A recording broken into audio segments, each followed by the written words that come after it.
In 2025, 4 people walked into American wilderness areas and did not walk out.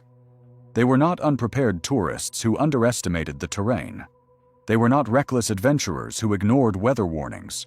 They were experienced hikers, physically fit individuals, people who had done this before, and returned safely. Joseph Brambilla was 21 years old and had already summited Mount Whitney. Drew Hall was 36, a teacher and father described by the National Park Service as athletic and in excellent physical condition, familiar with the mountains near his home. A second young hiker on Whitney, whose full details remain limited in public reports, followed a similar pattern. And Rachel Morrison, whose car was found in a parking lot near a national park in December, simply stopped responding to calls and messages from her family. These cases share disturbing similarities that go beyond coincidence. Each victim was in good physical condition. Each chose popular, well-documented routes or destinations. Each was either alone or separated from companions when they disappeared. And in each case, the searches that followed raised more questions than they answered. Bodies found in locations that defied easy explanation. Remains recovered weeks after extensive operations had combed the same terrain. Equipment left behind in ways that suggested sudden, catastrophic events. And in one case, no resolution at all. This is not a story about the supernatural. There are no mysterious forces at work in these mountains, no unexplained phenomena lurking in the wilderness. What happened to these 4 people can likely be explained by factors we understand: falls, weather, medical emergencies, navigation errors, the unforgiving physics of gravity and rock and ice. But understanding that something can be explained is not the same as knowing what actually happened. In each of these cases, the evidence is incomplete. The witnesses are gone. The terrain provides no answers. What follows has been assembled from news reports, National Park Service press releases, search and rescue documentation, and statements from family members and officials. Some details remain unclear or unreported. Where information is limited, this account acknowledges those limitations rather than filling gaps with speculation. These were real people, with real families who are still processing what happened. They deserve accuracy, not dramatization. If these accounts resonate with you, consider subscribing to follow future investigations into similar cases. The comments section has become a space where family members occasionally share additional details or corrections, and where others who have experienced similar losses find community. Your engagement helps ensure these stories reach people who may have information, and reminds search and rescue professionals that the public values their difficult, often thankless work. The first case begins on Mount Whitney, the highest peak in the contiguous United States, where a 21-year-old hiking content creator set out alone in November of 2025. He had climbed this mountain before. He knew the route, the risks, the challenges. He went anyway. And somewhere on the infamous 99 switchbacks, something went wrong. Joseph Brambilla was 21 years old when he drove to the eastern Sierra Nevada in early November of 2025. He was a hiking YouTuber, part of a growing community of young content creators who document their outdoor adventures for audiences that can number in the hundreds of thousands. His channel featured footage from previous expeditions, including at least one successful summit of Mount Whitney itself. He was not approaching this mountain as a novice. He had stood on its peak before, at 14,505 feet, the highest point in California and the highest point in the lower 48 states. He knew what the climb demanded. He chose to do it again, alone, in the early winter season when conditions on the mountain begin their transition from challenging to potentially deadly. Mount Whitney sits in the Inyo National Forest, straddling the border between Inyo and Tulare counties in eastern California. The mountain is part of the Sierra Nevada range, and its eastern face rises dramatically from the Owens Valley floor at approximately 4,000 feet to the summit, at over 14,500 feet.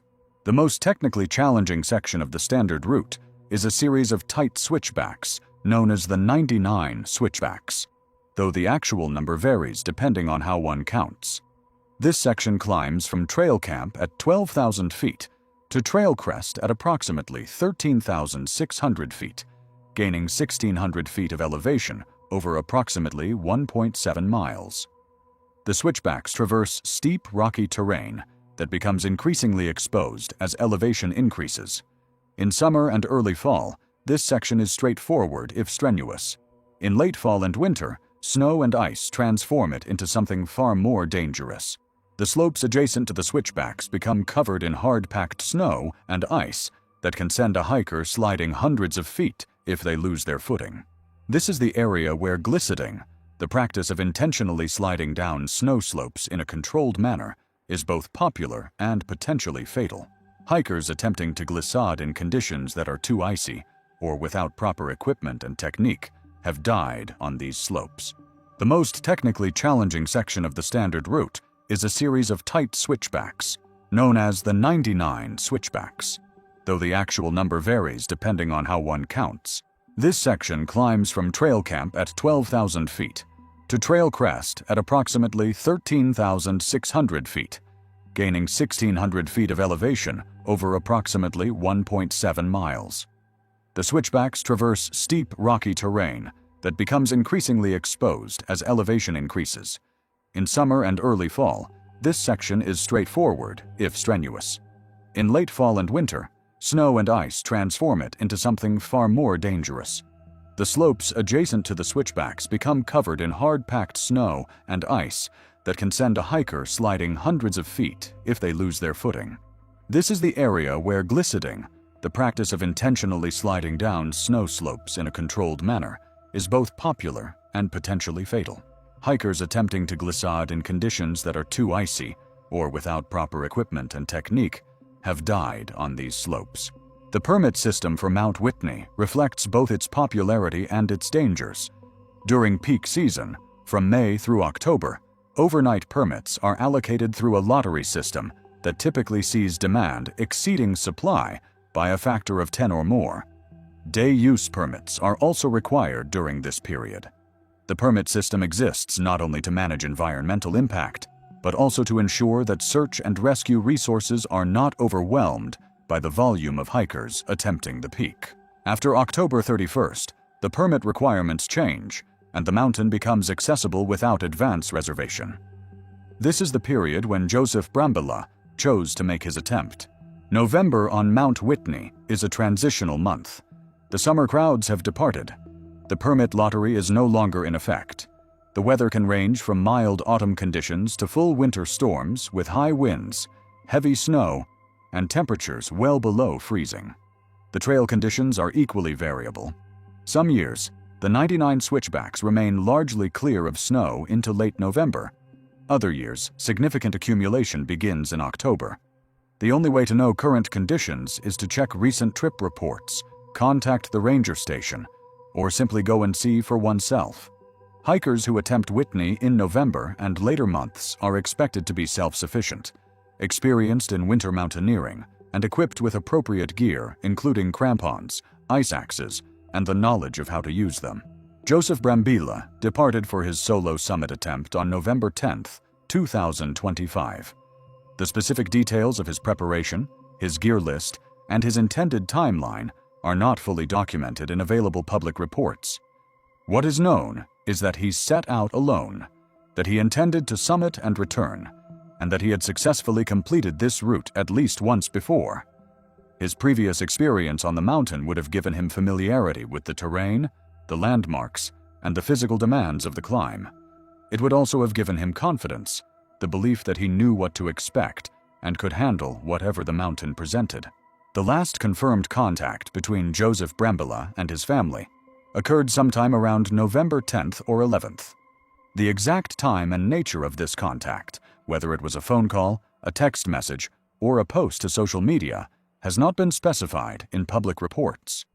What is documented is that by November 13th, his family had not heard from him and reported him missing to authorities.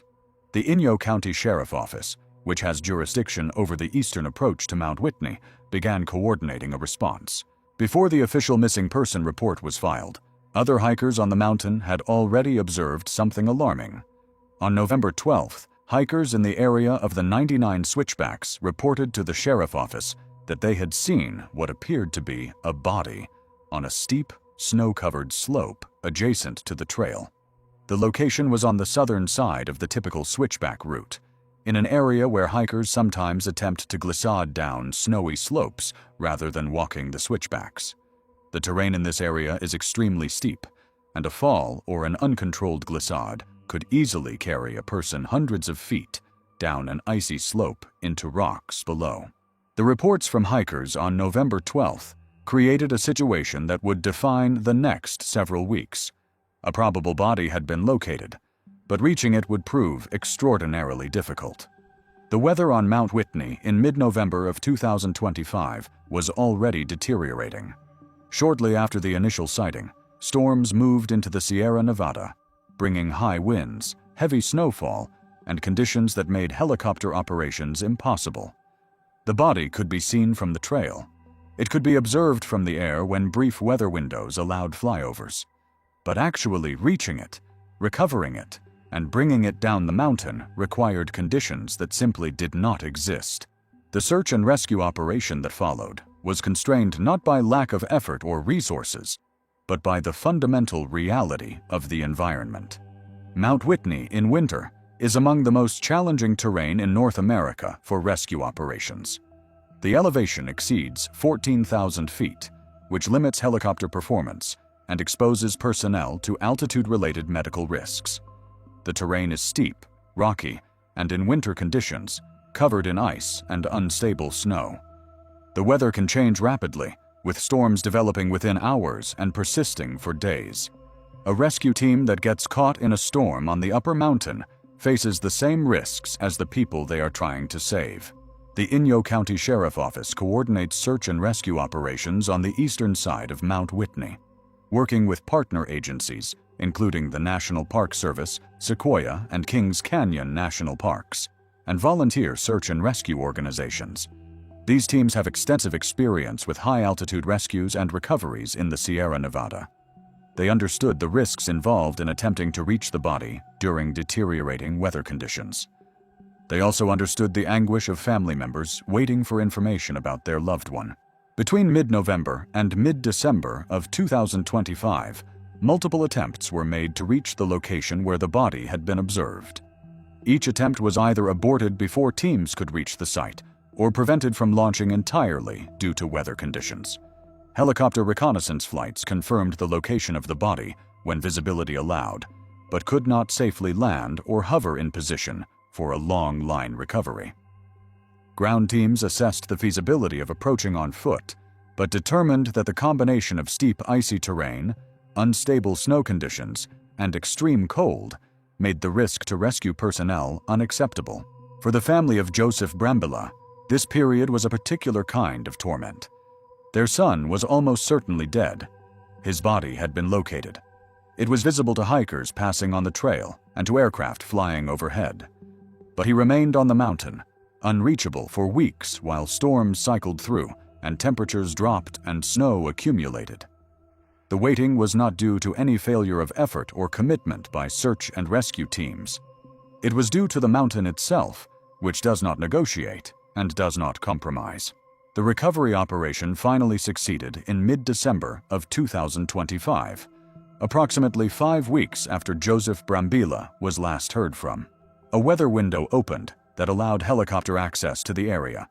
The technical details of the recovery have not been fully released, but high-altitude recoveries of this type typically involve long-line operations where personnel are lowered from a hovering helicopter to the location, secure the remains, and are then lifted back to the aircraft. This requires stable wind conditions, good visibility, and a helicopter with sufficient power reserve to hover at high altitude while supporting the weight of personnel and remains. These conditions are rare on Mount Whitney in winter, and when they occur, they may last only hours before the next storm system arrives. The body was transported to the Inyo County Coroner Office for examination and identification. On approximately December 20th, 2025, The coroner officially confirmed that the remains were those of Joseph Brambilla. The identification was based on physical characteristics and personal effects recovered with the body. The manner of death has been ruled consistent with a fall from height, though the precise sequence of events that led to the fall remains undetermined. The first theory was that Joseph Brambilla fell during an intentional glissade attempt. Glissading is a common technique for descending snowy slopes quickly and is popular with experienced hikers on Mount Whitney. The technique involves sitting or crouching on the snow and using an ice axe or other implement to control speed and direction during the slide. When conditions are right, with soft snow and a clear run-out zone, glissading is efficient and relatively safe. When conditions are wrong, with icy snow, limited visibility, or obstacles in the path, glissading becomes extremely dangerous. The location where the body was found is consistent with a glissade gone wrong, where a hiker initiated a slide expecting to control it and instead accelerated beyond the point of recovery. This theory faced challenges because it could not be confirmed whether he was carrying an ice axe or crampons, equipment that would indicate both the intention to glissade and the means to self-arrest if the slide became uncontrolled. The first theory was that Joseph Brambilla fell during an intentional glissade attempt. Glissading is a common technique for descending snowy slopes quickly and is popular with experienced hikers on Mount Whitney. The technique involves sitting or crouching on the snow and using an ice axe or other implement to control speed and direction during the slide. When conditions are right, with soft snow and a clear run-out zone, glissading is efficient and relatively safe. When conditions are wrong, with icy snow, limited visibility, or obstacles in the path, glissading becomes extremely dangerous. The location where the body was found is consistent with a glissade gone wrong, where a hiker initiated a slide expecting to control it and instead accelerated beyond the point of recovery. This theory faced challenges because it could not be confirmed whether he was carrying an ice axe or crampons, equipment that would indicate both the intention to glissade and the means to self-arrest if the slide became uncontrolled. The first theory was that Joseph Brambilla fell during an intentional glissade attempt. Glissading is a common technique for descending snowy slopes quickly and is popular with experienced hikers on Mount Whitney. The technique involves sitting or crouching on the snow and using an ice axe or other implement to control speed and direction during the slide. When conditions are right, with soft snow and a clear run-out zone, glissading is efficient and relatively safe. When conditions are wrong, with icy snow, limited visibility, or obstacles in the path, glissading becomes extremely dangerous. The location where the body was found is consistent with a glissade gone wrong, where a hiker initiated a slide expecting to control it and instead accelerated beyond the point of recovery. This theory faced challenges because it could not be confirmed whether he was carrying an ice axe or crampons, equipment that would indicate both the intention to glissade and the means to self-arrest if the slide became uncontrolled. The second theory was that Joseph Brambilla slipped while ascending or descending the switchbacks on foot and was unable to stop his fall. The 99 switchbacks in November conditions can be icy and treacherous, even for hikers not attempting to glissade. A momentary loss of balance, a foot placed on ice rather than rock, a gust of wind at the wrong moment. Any of these could initiate a fall that would be impossible to stop without proper equipment and technique. This theory was consistent with the general location and the nature of the terrain, but could not explain why an experienced hiker who had previously summited Whitney would traverse this section in dangerous conditions without appropriate gear. The third theory was that a medical emergency contributed to the fall. At elevations above 12,000 feet, altitude sickness can affect even experienced and acclimatized hikers. Symptoms can include impaired judgment, loss of coordination, and confusion. A hiker experiencing acute mountain sickness might make decisions they would never make at lower elevation, including attempting to traverse dangerous terrain without proper precautions. Additionally, cardiac events, though rare in young healthy individuals, can occur without warning and can be triggered by the combination of extreme physical exertion and high altitude. This theory could not be confirmed or ruled out by the condition of the remains after weeks of exposure to the elements. The fourth theory was that weather conditions deteriorated rapidly while Joseph Brambilla was in the exposed 99 Switchbacks area, forcing him to attempt a rapid descent that ended in disaster. November weather on Whitney can change within hours, and a hiker caught above 12,000 feet when a storm arrives faces difficult choices. Continuing to the summit becomes dangerous. Descending the Switchbacks becomes treacherous. Attempting to glissade offers a faster escape, but carries its own risks. A hiker making decisions under pressure, with visibility dropping and wind increasing, might choose an option that would seem obviously wrong in calm conditions. This theory was consistent with weather records showing storm activity in the region during the relevant time period, but could not establish a specific timeline of when conditions changed relative to when the fall occurred. The fifth theory was that equipment failure contributed to the accident. Crampons can detach. Ice axe leashes can break. Clothing can catch or tear at critical moments. A hiker relying on equipment that fails at the wrong instant can find themselves falling before they have time to react. This theory was difficult to evaluate because the condition of equipment recovered with the body has not been publicly disclosed, and weeks of exposure to weather and ice could have damaged equipment in ways that obscured its original condition. The sixth theory was that Joseph Brambilla became disoriented, possibly due to altitude, fatigue, or the effects of creating content while hiking, and wandered into terrain he would normally have avoided. The demands of filming, narrating, and documenting a hike while actually completing it can divide attention in ways that increase risk. A hiker focused on getting a particular shot or explaining something to a camera may not notice changing conditions underfoot. This theory was speculative, but consistent with the growing recognition that content creation in wilderness settings introduces risks beyond those of the activity itself. The seventh and final theory acknowledged that the evidence was insufficient to determine exactly what happened. The body was recovered weeks after the incident. The precise time of the fall could not be established. The sequence of events leading to the fall could not be reconstructed. What is known is that Joseph Brambilla, an experienced hiker who had successfully summited Mount Whitney before, died on the mountain in November of 2025. The manner of death was a fall. The specific cause of the fall remains undetermined. The family of Joseph Brambilla has not made extensive public statements about his death. What has been reported indicates that they cooperated fully with investigators, waited for weeks while weather prevented recovery of his body, and eventually received confirmation of what they had feared since mid-November. For families in this situation, the grief is compounded by the circumstances. Their loved one did not die in a hospital surrounded by family. He died alone on a frozen mountainside, and his body remained there for weeks, visible to strangers passing on the trail, but unreachable by those who loved him. The psychological burden of this kind of loss is difficult to convey to those who have not experienced it. Joseph Brambilla was 21 years old. He had his whole life ahead of him. He loved the mountains enough to share them with the world through his content. He went back to a peak he had climbed before, confident in his abilities and his preparation. Something went wrong. We do not know exactly what. We may never know. What we know is that he did not come back, and a family that expected him home is now learning to live without him. The story of Joseph Brambilla would be tragic enough if it stood alone. But 2025 on Mount Whitney was not finished claiming lives.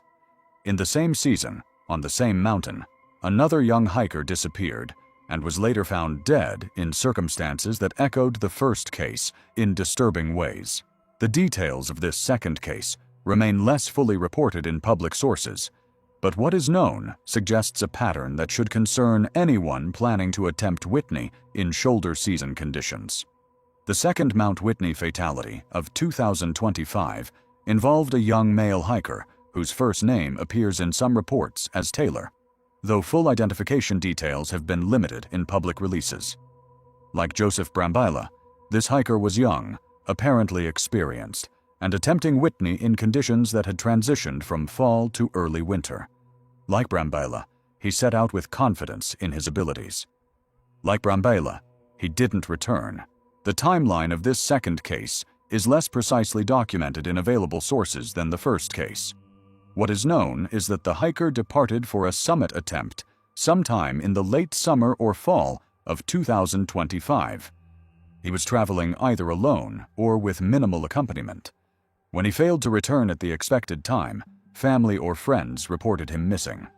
Search and rescue operations were initiated, involving helicopter reconnaissance, ground teams, and search dogs. The terrain presented the same challenges that complicated the first search: extreme elevation, steep and rocky slopes, and weather conditions that could change rapidly and dangerously. The search continued for an extended period before the body was located in a high elevation area along the standard summit route. As with the first case, the location suggested a fall, though the specific circumstances could not be determined from the condition of the remains. The recovery operation required technical expertise and favorable weather conditions, and the body was eventually transported to the coroner for examination and identification. The investigation into the second Mount Whitney death considered multiple theories about what may have occurred.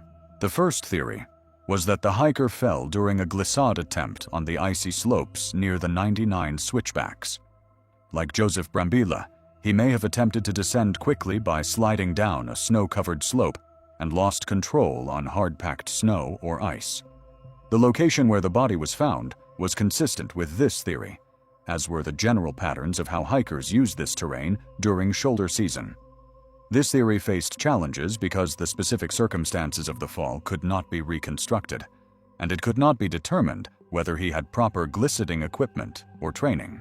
The second theory was that the hiker slipped while traversing the switchbacks on foot and was unable to self-arrest before striking rocks below.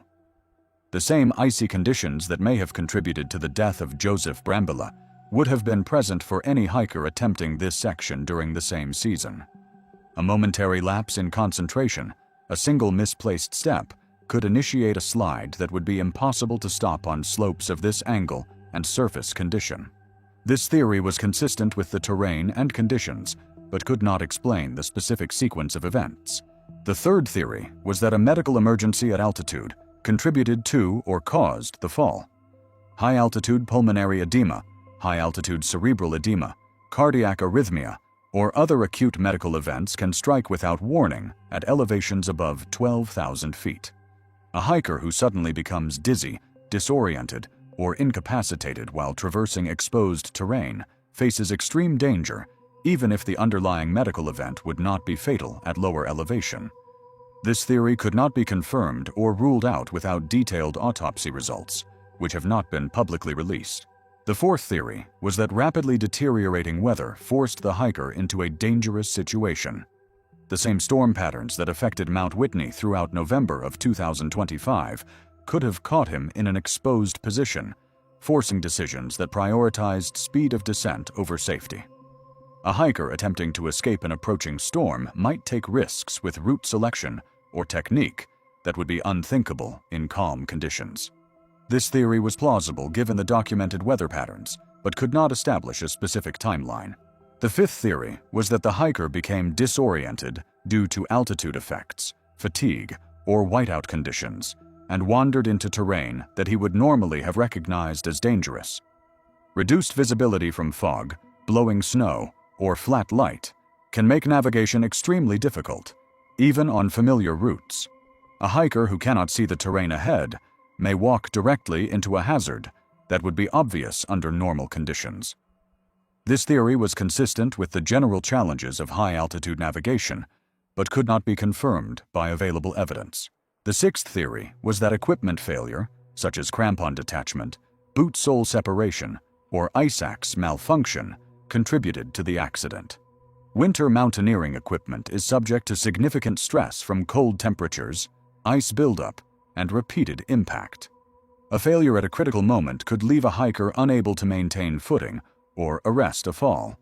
This theory could not be evaluated without detailed examination of recovered equipment, which has not been publicly documented.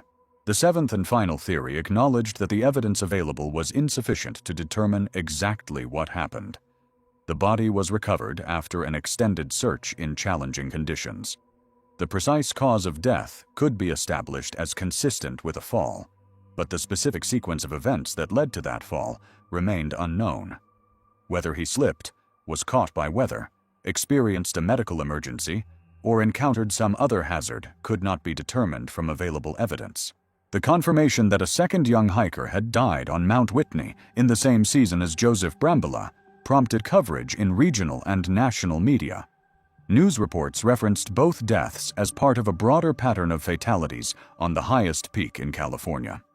The juxtaposition was stark. Two young men, both apparently experienced, both attempting a route that thousands complete safely each year, both dead within months of each other on the same mountain. For the families affected by these two deaths, the proximity of the cases added an additional dimension to their grief. They were not alone in their loss. Another family, somewhere else in the country, was experiencing the same shock, the same waiting, the same eventual confirmation of their worst fears. This shared tragedy created no comfort, but it did underscore the reality that Mount Whitney, for all its popularity and accessibility, remains a mountain that can kill even prepared and experienced hikers when conditions align against them. The 2025 fatalities on Mount Whitney prompt questions about what, if anything, could prevent similar deaths in the future. The permit system that governs summer access does not apply during the shoulder seasons when both of these deaths occurred. Hikers attempting Whitney in November or later months are not required to demonstrate experience, carry specific equipment, or check in with rangers before departing. They are assumed to be adults capable of assessing risks and making informed decisions. When those decisions end in death, there is no clear mechanism for intervention, because the decision to climb had already been made and executed before anyone in a position to offer guidance was aware. Some have suggested that permit requirements should be extended to cover the shoulder seasons when conditions are most dangerous. Others argue that additional bureaucracy would not prevent determined hikers from attempting the mountain, and would only create enforcement challenges for already stretched ranger resources. The debate reflects a fundamental tension in wilderness management between protecting people from hazards and respecting their autonomy to accept risks they understand. What is certain is that both Joseph Brambilla and the second hiker who died on Whitney in 2025 made choices that put them in dangerous situations. They chose to attempt a 14,000-foot peak in conditions that experienced mountaineers know are hazardous. They chose to travel alone or with limited support. They chose to trust their previous experience and physical conditioning to see them through whatever the mountain presented. These were not irrational choices. Many hikers make similar decisions and return safely. But on this mountain, in this season, for these two young men, the outcome was different. The story of Mount Whitney in 2025 is not finished. Other hikers will attempt the peak in coming months and years. Some will succeed and return with photographs and stories. Some will turn back when conditions exceed their capabilities. And some, statistically inevitable, will not return at all. The mountain does not discriminate. It does not target the inexperienced or spare the prepared. It simply exists, indifferent to human ambition and human tragedy, presenting the same hazards to everyone who attempts its slopes. 300 miles to the south, and several months earlier in the same year, another experienced hiker walked away from his companions in Sequoia National Park. He was not a 20-something content creator seeking summit footage. He was a 36-year-old teacher and father of two on a weekend trip with family and friends in mountains he had visited before. He left the group briefly, planning to explore some nearby terrain and rejoin them shortly. He never came back. His body was found the next day by the people who loved him, in terrain so challenging that reaching him required a separate rescue operation just to recover his remains. Drew Hall was not a reckless person. He was 36 years old, a teacher by profession, a father of two children, and a resident of Visalia, California, a city located approximately 35 miles from the western entrance to Sequoia National Park. The National Park Service description of him used specific language: athletic and fit. This was not a sedentary office worker attempting his first serious hike. This was someone who maintained physical conditioning, who had experience in mountainous terrain, who understood what his body could and could not do. He lived close enough to Sequoia that the park was not an exotic destination requiring extensive planning. It was a nearby resource, a place he could visit on weekends, a landscape he knew. Sequoia National Park encompasses more than 400,000 acres of Sierra Nevada wilderness, ranging from the foothills at approximately 1,400 feet elevation to the summit of Mount Whitney at 14,505 feet. The park is famous for its giant sequoia trees, the largest living organisms on Earth by volume, but the sequoias occupy only a small portion of the total park area.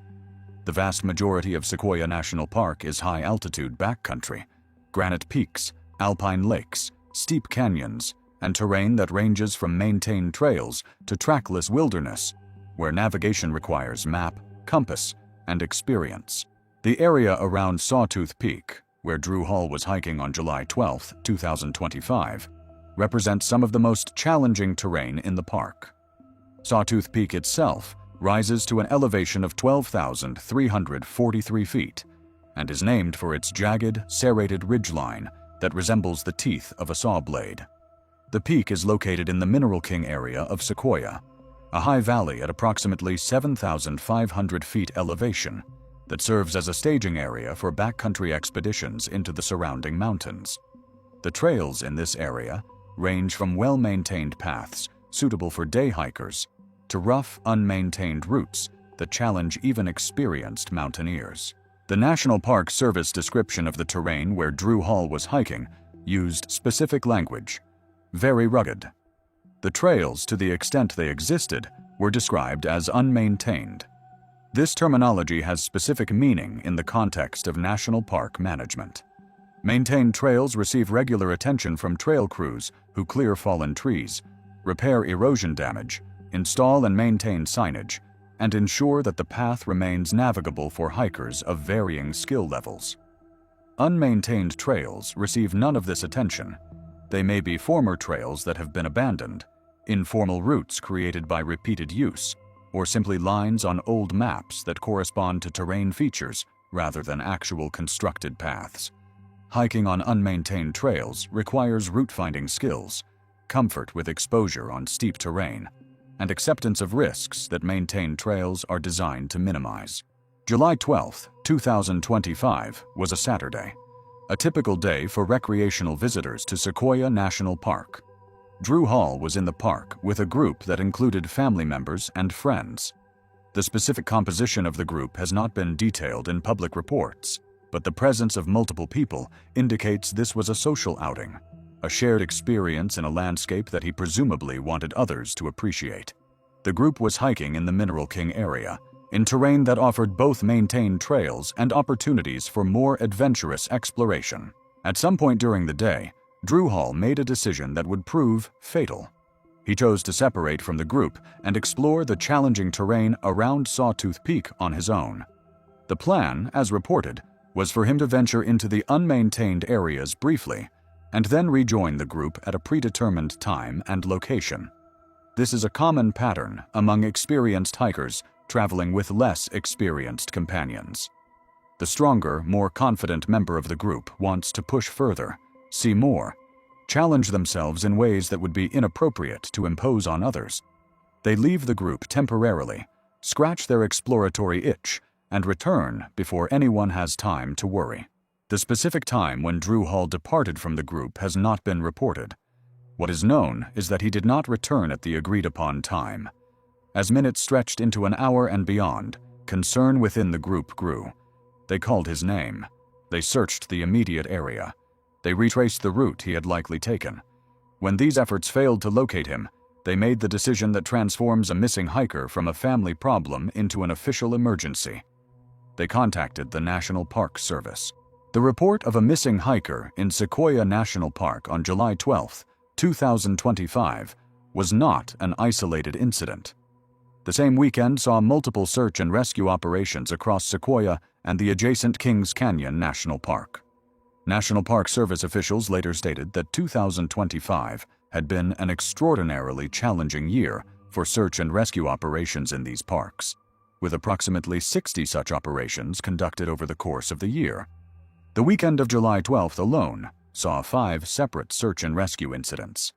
This context is important for understanding both the response to the disappearance of Drew Hall and the broader pattern of risk in these wilderness areas.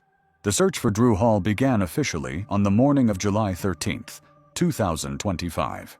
Rangers and search and rescue personnel from Sequoia and Kings Canyon National Parks initiated operations in the difficult terrain around Sawtooth Peak.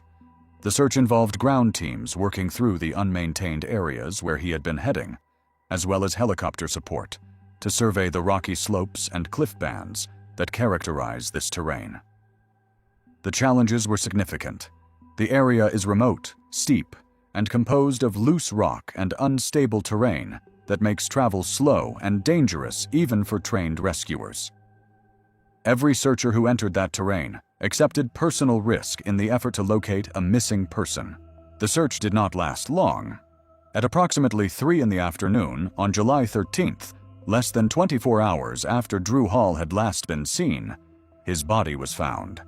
The discovery was not made by professional search and rescue personnel. It was made by his family and friends, the same people who had been hiking with him the day before, who had reported him missing, and who had joined the search effort hoping to find him alive. The location where the body was found was below Sawtooth Peak, on the rough and unmaintained terrain that he had set out to explore. The specific details of his position and condition have not been released publicly, but the description of the location strongly suggests a fall. In terrain characterized by steep slopes, loose rock, and cliff bands, a hiker who loses footing can fall significant distances before coming to rest. The injuries sustained in such falls are typically severe and often fatal. The discovery of his body by his own family members added a dimension of trauma to an already devastating situation. Professional search and rescue personnel are trained to encounter deceased victims and have institutional support systems to help them process these experiences. Family members have no such training and no such support structures in place. The people who found Drew Hall were the same people who had been hiking with him the day before, who had expected him to return from his brief exploration, who had spent a sleepless night hoping he was merely lost and not injured. Instead of the reunion they desperately wanted, they found his body in a rocky drainage below the peak he had gone to explore. The recovery of his remains required additional search and rescue resources. Even after a body is located, removing it from challenging wilderness terrain is a complex and dangerous operation. The terrain that likely caused his death posed similar risks to the personnel tasked with bringing him out. The specific details of the recovery operation have not been released, but such operations typically involve technical rope work, possibly helicopter support, and teams of trained personnel working carefully to avoid adding to the casualty count. The investigation into the death of Drew Hall examined the available evidence and considered multiple theories about what had occurred. The first theory was that Drew Hall suffered a fall while traversing the steep, rocky terrain around Sawtooth Peak. The area is characterized by loose rock, exposed cliff bands, and slopes steep enough that a loss of balance could result in an uncontrolled tumble. A hiker moving through this terrain, even one who is physically capable and experienced, faces constant decisions about foot placement, handholds, and route selection. A single misjudgment, a rock that shifts underfoot, a handhold that breaks away, can initiate a fall that ends in serious injury or death. This theory was consistent with the location where the body was found and with the general nature of the terrain. It faced challenges only in that it could not explain the specific sequence of events. Where exactly did he fall? What caused him to lose his footing? And why was he in that particular location? The second theory was that a medical emergency contributed to or caused the fall. Cardiac events can occur without warning, even in individuals who appear healthy and maintain regular physical activity. A sudden arrhythmia, a heart attack, or another acute medical crisis could cause a hiker to collapse or lose coordination in terrain where any loss of control is dangerous. The exertion of hiking in steep terrain at elevation, combined with the heat of a July day in the Sierra Nevada, could trigger medical events in individuals with no prior symptoms. This theory could not be confirmed or ruled out without detailed medical examination, and even then, the physical trauma from a fall can obscure evidence of underlying medical conditions. The third theory was that Drew Hall became disoriented or lost while exploring the unmaintained terrain and made navigation errors that put him in increasingly dangerous positions. Unmaintained terrain lacks the markers and trail infrastructure that help hikers maintain their orientation. A hiker who ventures off route, even briefly, can find themselves in terrain that looks similar in all directions, with no clear path back to safety.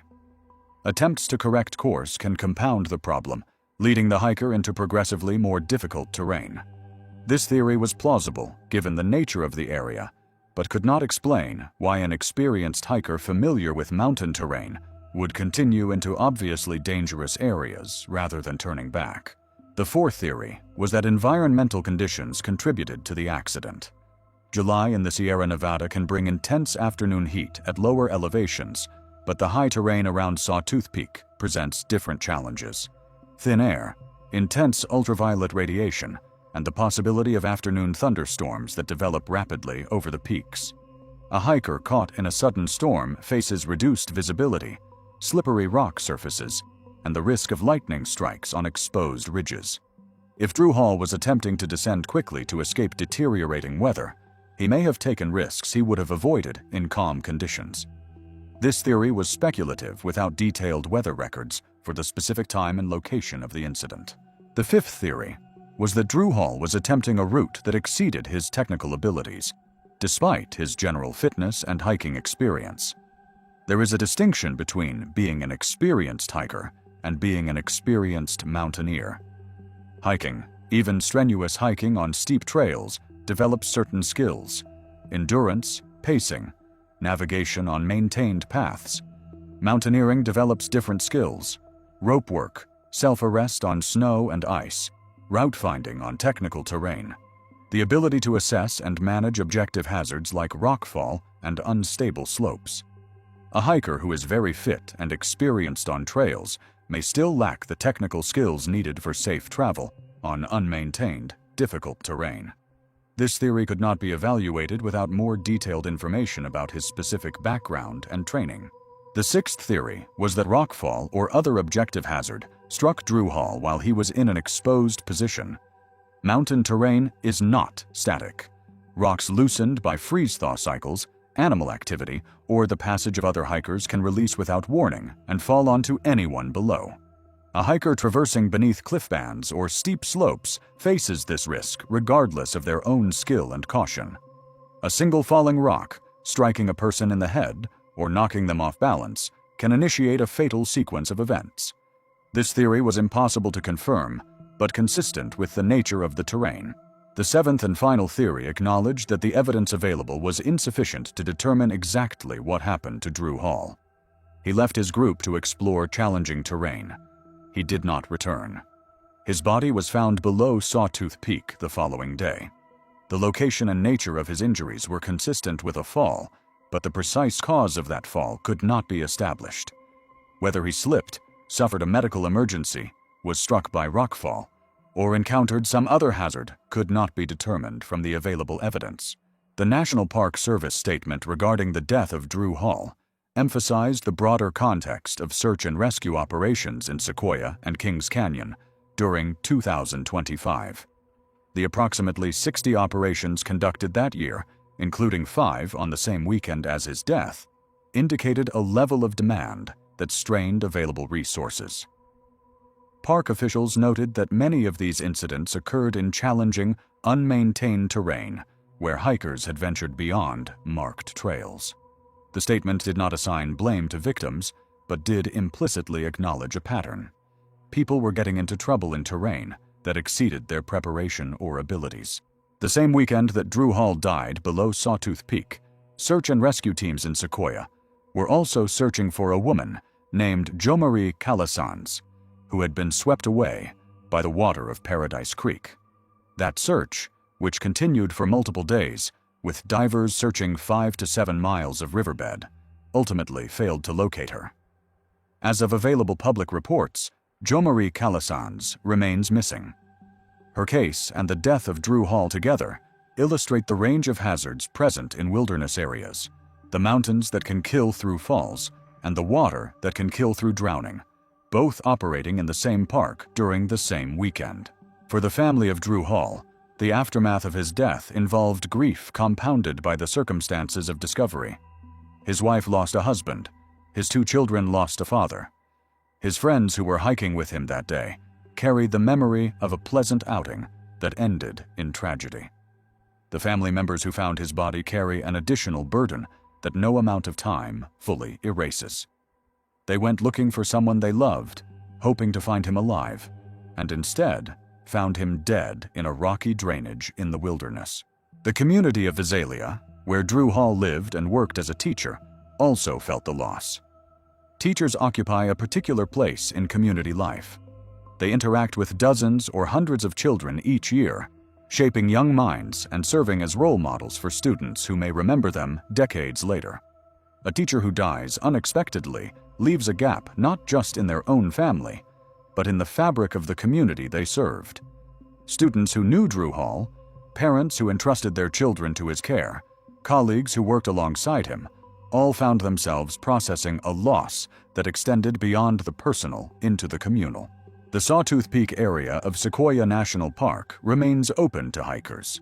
No restrictions have been imposed as a result of his death.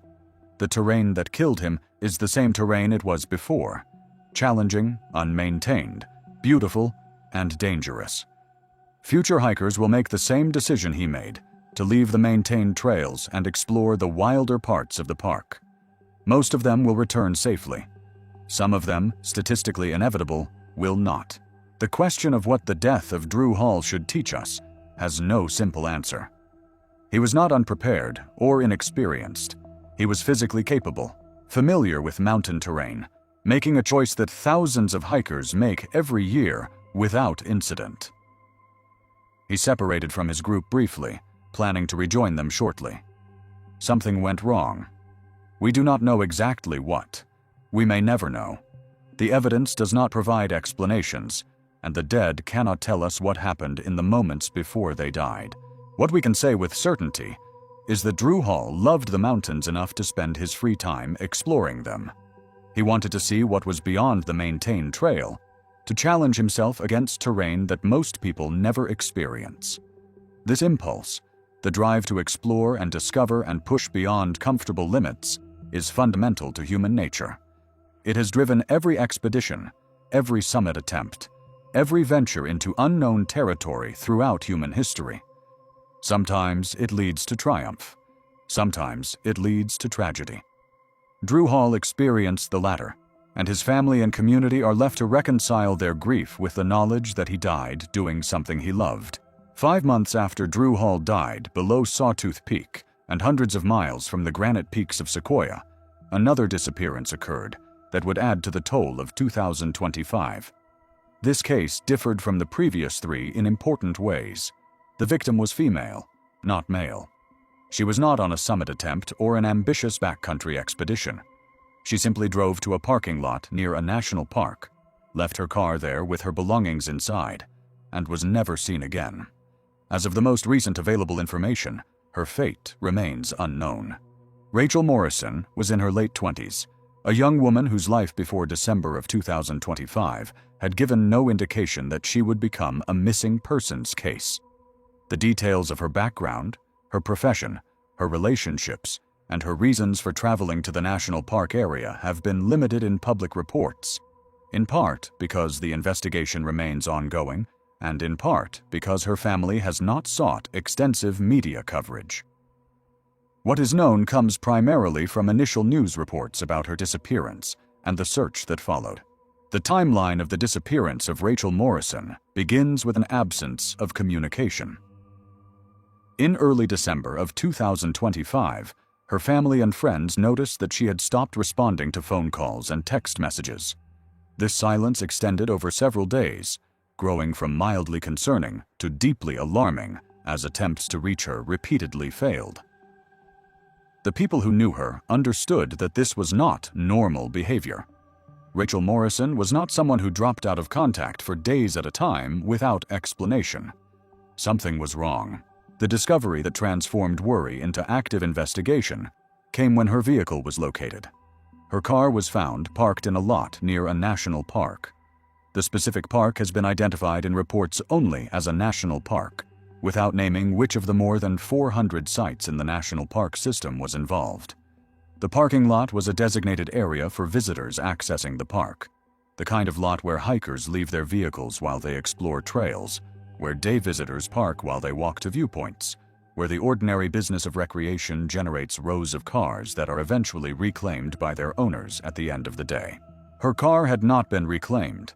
It sat in the lot, presumably accumulating parking time, while she failed to return to it.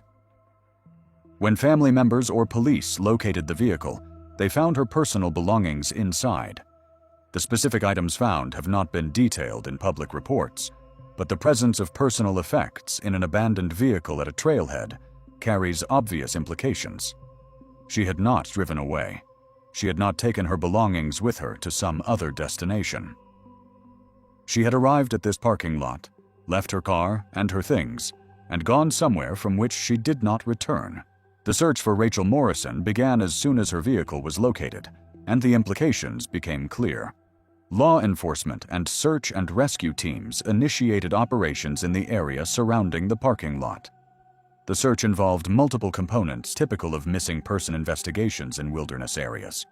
Ground teams conducted systematic searches of nearby trails, looking for any sign of her passage, footprints, disturbed vegetation, dropped items, anything that might indicate which direction she had gone.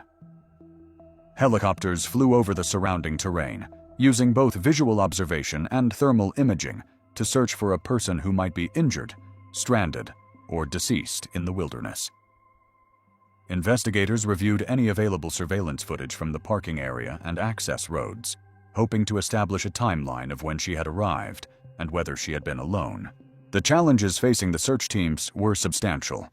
Without knowing which trail Rachel Morrison might have taken, or even whether she had taken a trail at all, the search area was effectively unlimited. A person leaving a parking lot near a national park could walk in any direction, follow any of dozens of potential routes, and end up anywhere within a radius of miles. Each passing day expanded the theoretical search area while reducing the likelihood that she would be found alive. Weather conditions in December, depending on the location and elevation, could range from mild to life-threatening, adding urgency to an already desperate situation. As of the most recent publicly available information, Rachel Morrison has not been found. The search transitioned from the intensive initial phase, with dozens of personnel and aircraft actively combing the terrain, to a longer-term investigation that continues to pursue leads and tips while acknowledging that the immediate search has not produced results. Her case remains officially open, classified as a missing person investigation, with her family continuing to seek information and hoping for resolution. The circumstances of the disappearance of Rachel Morrison raise questions that the investigation has not yet answered. What brought her to that parking lot in December of 2025? Was she planning a hike, a walk, a visit to a specific location in the park? Did she go alone, or was she meeting someone? Did she enter the wilderness voluntarily, or did something happen in the parking lot itself that prevented her from ever reaching the trails? These questions have obvious implications for the direction of the investigation. A solo hiker who got lost or injured in the backcountry presents one set of possibilities. A woman who was abducted from a parking lot presents an entirely different set. The investigation has considered multiple theories about what may have happened to Rachel Morrison. The first theory was that Rachel Morrison went hiking alone and suffered an accident in the wilderness that left her unable to return or call for help. Falls, medical emergencies, and environmental exposure can incapacitate even healthy young adults. A twisted ankle that prevents walking, a head injury from a fall, hypothermia from unexpected weather, any of these could explain why she did not return to her vehicle. This theory was consistent with the location of her car at a trailhead parking area, but faced challenges because extensive searches of nearby trails did not locate her or any sign of her passage. The second theory was that Rachel Morrison entered the wilderness intentionally with no plan to return. The possibility of suicide, must be considered in any missing person case where the individual walked away from their vehicle and belongings. Without detailed information about her mental state in the days and weeks before her disappearance, this theory could not be confirmed or ruled out. Her family and friends, in limited public statements, did not indicate any awareness of mental health struggles that would support this theory, but such struggles are often hidden from even close relationships. The third theory was that Rachel Morrison encountered another person or persons in the parking lot or on the trails and was the victim of a crime. Crimes against women in isolated outdoor locations, while statistically rare, do occur. A woman alone at a remote trailhead parking area could be seen as vulnerable by someone with predatory intentions. This theory would explain why extensive wilderness searches failed to locate her. If she was abducted, she may never have entered the backcountry at all. This theory faced challenges because no witnesses reported seeing her with anyone else, and no evidence of a struggle was found at the parking location. The fourth theory was that Rachel Morrison became lost or disoriented and traveled far outside the initial search area before succumbing to exposure or injury. Wilderness navigation is challenging even for experienced hikers, and a person who takes a wrong turn early in a hike can end up miles from their intended route. If she left the established trails and traveled cross-country, she could have covered significant distance before her situation became critical. This theory would explain the failure of initial searches to locate her. They may have been looking in the wrong place. It faced challenges because the search did include helicopter overflights that covered extensive terrain beyond the immediate trail system. The fifth theory was that Rachel Morrison experienced a medical emergency shortly after leaving her vehicle, perhaps even in the parking lot itself, and that her body is located somewhere that searchers have not checked. Cardiac events, strokes, and other sudden medical crises can strike young adults without warning.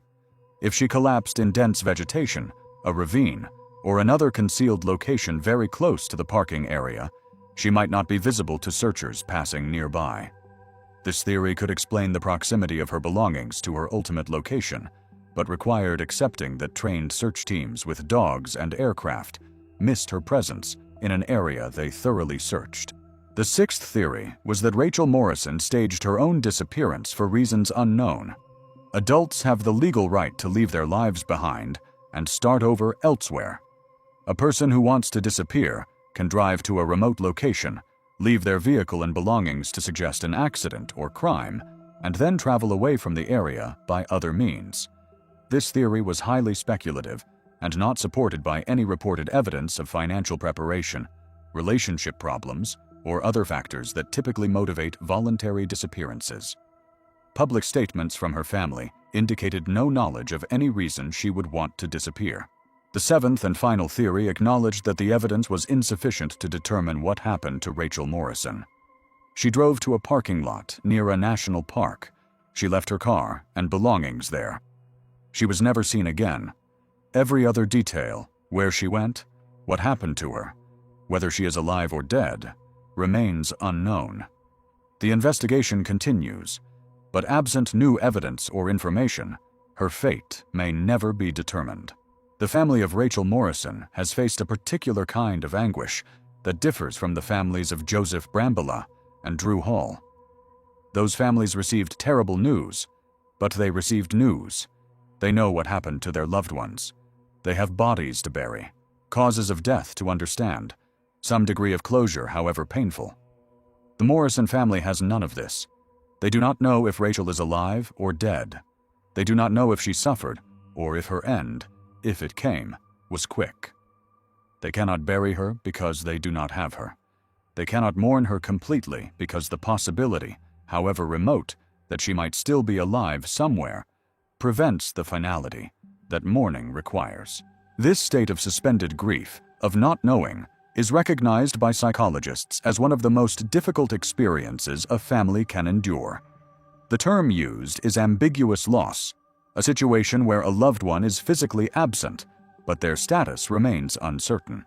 Families experiencing ambiguous loss often describe feeling frozen, unable to move forward with their lives because they cannot achieve resolution about what happened.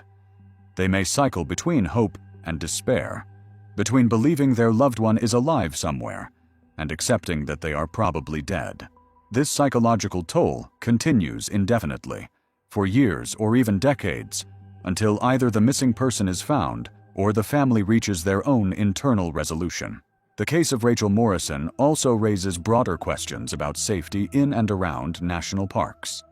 Her car was found in a parking lot, a space that most visitors consider safe, a transition zone between the civilization of roads and vehicles and the wilderness of trails and backcountry. If something happened to her in that parking lot rather than in the wilderness, it challenges assumptions about where danger exists. And if she did enter the wilderness and simply was not found despite extensive searching, it raises questions about the limitations of search and rescue capabilities, even in areas that seem accessible and well-traveled. The parking lot where her car was found continues to serve visitors to the national park. Other vehicles park there daily, their owners walking into the same wilderness from the same starting point. Most of them return safely, reclaim their vehicles, and drive home with photographs and memories. They may not know that a young woman parked in the same lot several months earlier and never came back. Her absence is invisible to them, a story they have not heard, a warning they have not received. The lot looks the same as it always did. The trails lead into the same terrain. The wilderness accepts all visitors equally, making no distinction between those who will return and those who will not. Rachel Morrison remains missing. The investigation remains open. Her family continues to hope for answers. And somewhere, in a wilderness whose specific identity has not been publicly disclosed, whatever happened to her in December of 2025 remains unknown. The 4 cases examined here: Joseph Brambilla on Mount Whitney, the second unidentified hiker on the same mountain, Drew Hall below Sawtooth Peak, and Rachel Morrison, whose car was found near a national park, share characteristics that extend beyond their occurrence in the same calendar year. These were not random tragedies scattered across unrelated circumstances. They form a pattern, and that pattern reveals something important about the nature of risk in American wilderness areas. Each of these individuals was young or in the prime of life. Joseph Brambilla was 21. The second Whitney hiker was also described as young, though his exact age has not been widely reported. Drew Hall was 36. Rachel Morrison was in her late 20s. None of them had reached an age where physical decline might explain vulnerability in outdoor settings. They were in the demographic that should be most capable of surviving wilderness emergencies, old enough to have developed judgment and experience, young enough to have strength, stamina, and resilience. The wilderness did not select for weakness. It took people who, by conventional measures, should have been able to handle whatever they encountered. Each of these individuals had some level of experience with outdoor activities. Joseph Brambilla had previously summited Mount Whitney and was actively creating content about his hiking experiences. The second Whitney hiker was described in terms suggesting familiarity with high-altitude mountaineering. Drew Hall was characterized by the National Park Service as physically capable and in excellent condition, someone accustomed to physical challenges in mountain terrain. Even Rachel Morrison, whose background has been less fully reported, chose to visit a national park area, suggesting at least some interest in and presumably experience with outdoor recreation. These were not people venturing into unfamiliar environments for the first time. They had done this before. They had returned safely before. This time was different. Each of these individuals was alone at the critical moment when something went wrong. Joseph Brambilla was on a solo summit attempt. The second Whitney hiker was traveling alone or with minimal accompaniment. Drew Hall had deliberately separated from his group to explore terrain that interested him. Rachel Morrison, based on available evidence, was alone when she left her vehicle at the parking lot. The presence of companions might not have prevented these tragedies, but it would have changed them. A partner could have witnessed what happened, could have summoned help immediately, could have provided first aid or comfort in the critical minutes after an accident. Instead, each of these people faced their crisis alone, with no one to help and no one to tell the story of what occurred. Each of these cases occurred in terrain that, while accessible to the public, presented serious objective hazards. The 99 switchbacks on Mount Whitney are known throughout the hiking community as a dangerous section where falls have killed multiple people over the years. The Sawtooth Peak area of Sequoia National Park is officially described as very challenging with unmaintained trails. The specific location where the car belonging to Rachel Morrison was found has not been publicly identified, but national park trailheads generally provide access to terrain that ranges from easy walking paths to technical wilderness. These were not accidents waiting to happen in obviously deadly locations that should have been avoided. They were tragedies that occurred in places where thousands of people recreate safely every year, places where the line between routine adventure and fatal misadventure is thinner than most visitors realize.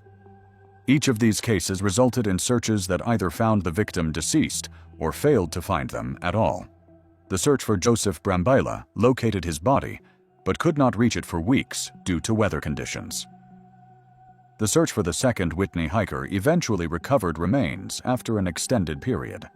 The search for Drew Hall ended when his own family found his body, less than 24 hours after he was reported missing. The search for Rachel Morrison has not located her at all. In no case did search and rescue teams find a living person who could be saved. The window between disappearance and discovery, when rescue rather than recovery might have been possible, closed before help could arrive. This is the brutal mathematics of wilderness emergencies. The terrain that creates the danger also impedes the response, and by the time searchers reach the scene, the outcome has often already been determined. The geographic distribution of these cases spans a significant portion of California wilderness. Mount Whitney sits on the eastern edge of the Sierra Nevada, accessible from the Owens Valley and the town of Lone Pine.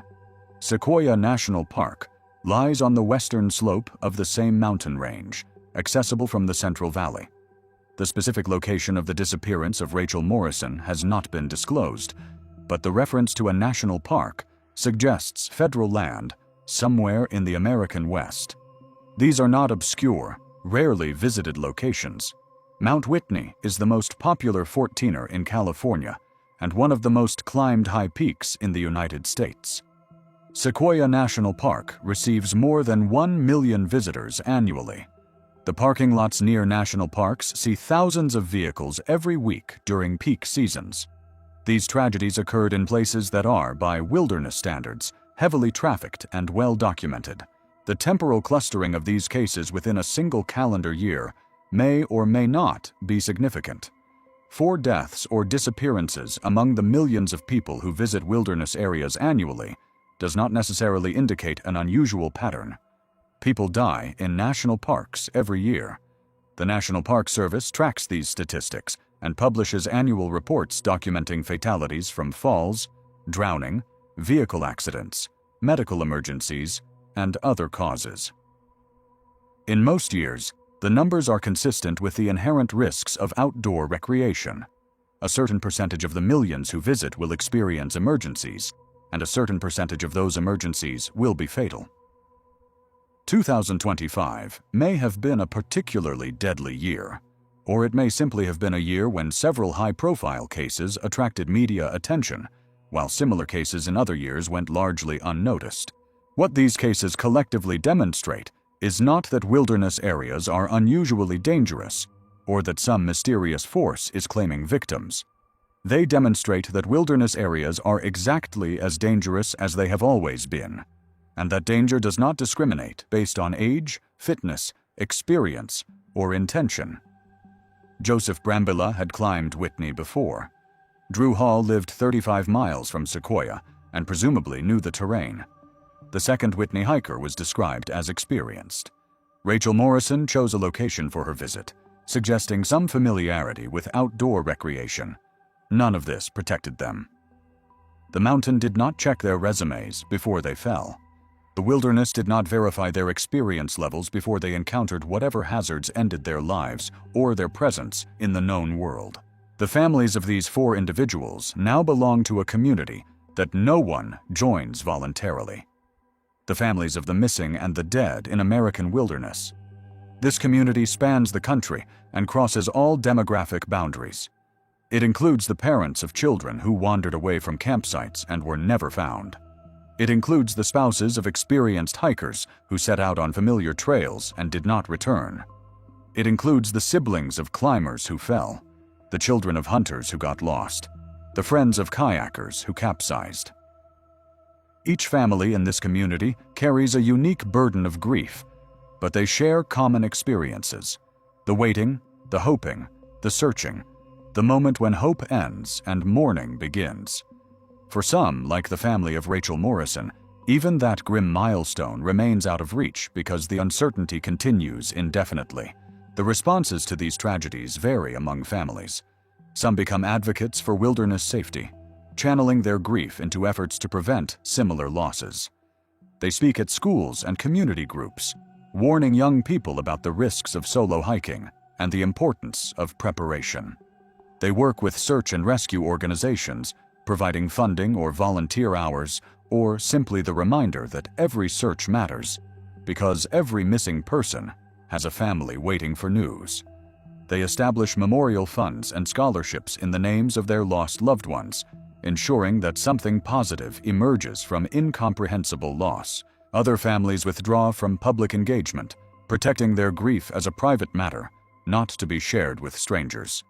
They do not want their loved ones to become cautionary tales or subjects of internet speculation.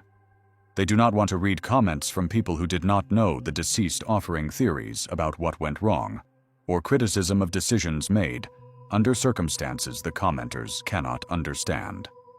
These families mourn quietly, maintaining their memories without transforming their loss into content for public consumption. Both responses are valid. Both reflect genuine love and genuine grief. The families of Joseph Brambola, Drew Hall, the second Whitney hiker, and Rachel Morrison will each find their own path through the aftermath of these events. They did not ask for this. They did not choose to become part of this community of loss. They were simply living their lives, connected to people who went into the wilderness and did not come back. And now they must figure out how to continue living in a world that contains this absence. The search and rescue professionals who responded to these cases also carry burdens that are rarely acknowledged publicly. These are people who have chosen careers or volunteer roles that regularly expose them to human tragedy. They search for the lost, knowing that many searches end in recovery rather than rescue. They put themselves at risk in dangerous terrain to bring back the remains of people who can no longer be helped. They deliver news to families that will shatter lives. And then they go home, try to sleep, and prepare for the next call. The psychological toll on search and rescue personnel is increasingly recognized as a serious occupational hazard. Studies have documented elevated rates of post-traumatic stress, depression, and burnout among first responders who regularly encounter death and suffering. Search and rescue volunteers and professionals in wilderness settings face particular challenges because the environments where they work are often exceptionally beautiful, creating a jarring contrast between the magnificence of the landscape and the grimness of their task. A rescue team member may stand on a pristine alpine slope surrounded by views that tourists pay thousands of dollars to see, while loading human remains into a body bag for helicopter transport. Processing that juxtaposition, finding meaning in the work while acknowledging its emotional cost, is a challenge that these professionals navigate largely without public recognition or support. The cases examined here also raise questions about the systems designed to prevent and respond to wilderness emergencies. The permit systems, the trail maintenance programs, the ranger patrols, the search and rescue teams, all of these represent society investment in making wilderness accessible while managing its risks. These systems work well most of the time. The millions of visitors to Mount Whitney, Sequoia National Park, and other wilderness areas each year mostly return safely, their experiences enhanced rather than endangered by the infrastructure and personnel that support public access to wild places. But no system can eliminate risk entirely. The 99 switchbacks on Mount Whitney have been the site of falls for decades, despite being a well-known hazard on a well-traveled route. The difficult terrain around Sawtooth Peak in Sequoia remains difficult regardless of how many signs warn visitors about the dangers of unmaintained trails. Parking lots near national parks are designed for vehicle storage, not for preventing whatever happened to Rachel Morrison. The systems we have built are good, but they are not and cannot be perfect. People will continue to die in wilderness areas because wilderness areas are inherently dangerous, and no amount of infrastructure or regulation can change that fundamental reality. Some voices in the aftermath of wilderness tragedies call for increased restrictions, more permit requirements, more ranger patrols, more gates and fences and barriers between people and danger. These calls are understandable. When someone dies in a preventable accident, the impulse to prevent future accidents through increased control is natural. But these proposals face significant challenges. Wilderness areas are vast, and the resources available to manage them are finite. A ranger cannot patrol every trail, inspect every hiker, intervene in every risky decision. Permit systems can manage traffic volume, but cannot assess individual preparedness or predict individual choices. Barriers and closures can protect specific hazardous areas, but can also displace risk to other locations or encourage people to circumvent the restrictions. More fundamentally, proposals for increased restriction confront a philosophical question about the purpose of wilderness. The Wilderness Act of 1964, which established the legal framework for wilderness preservation in the United States, defined wilderness as an area where the earth and its community of life are untrammeled by man. The word untrammeled was chosen deliberately to convey the idea of freedom from human control. Wilderness, in this conception, is valuable precisely because it is not managed, not sanitized, not made safe for human convenience. Visitors who enter wilderness accept the risks inherent in that environment. They accept responsibility for their own safety. They accept that help may not be available if something goes wrong. This acceptance is part of what makes the wilderness experience meaningful. A wilderness stripped of risk would not be wilderness at all. The 4 cases examined here do not resolve this tension between safety and wildness. Joseph Brambilla, Drew Hall, the second Whitney hiker, and Rachel Morrison made choices that put them in environments where fatal outcomes were possible. Whether those choices were wise, whether better preparation or different decisions might have led to different outcomes, cannot be determined from available evidence.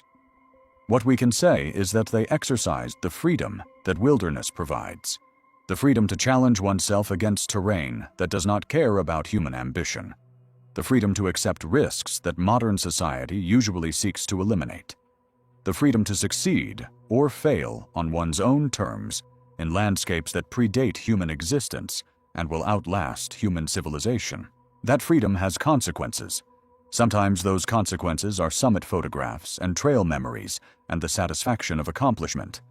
Sometimes those consequences are funerals and memorial funds and families that will never be whole again. The wilderness does not distinguish between these outcomes.